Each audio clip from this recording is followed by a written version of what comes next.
Hello বন্ধু, তোমরা দেখো আমি আলুর চপ কীভাবে বানাচ্ছি। প্রথমে আমি আলুগুলো প্রেসারে সিদ্ধ করে দিয়েছিলাম। তারপরে আমি আলুটাকে মেখে রেখেছিলাম। তারপরে শুকনো লঙ্কাকে কাঠখোলায় একটু ভেজে নিয়েছিলাম। তারপর জিরে আর ধনেকে কাঠখোলায় ভেজে নিয়েছিলাম। তারপরে জিরেকে ধনেকে একটু গুঁড়িয়ে নিলাম। তারপর আমি আলুটা মাখার পর লঙ্কাটাকে আমি নুন দিয়ে গুঁড়িয়ে আলুর মধ্যে মিক্সড করে দিলাম। তারপরে আমি নিরামিষ করছি তো ওই জন্য আমি প্রথমে আদাকে তেলের মধ্যে দিলাম।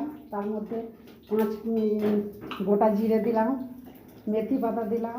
তারপরে আলুটা ওর মধ্যে দিলাম, হলুদ দিলাম, লঙ্কা গুঁড়ি দিলাম, দিয়ে আমি একটু সামান্য চিনি দিলাম।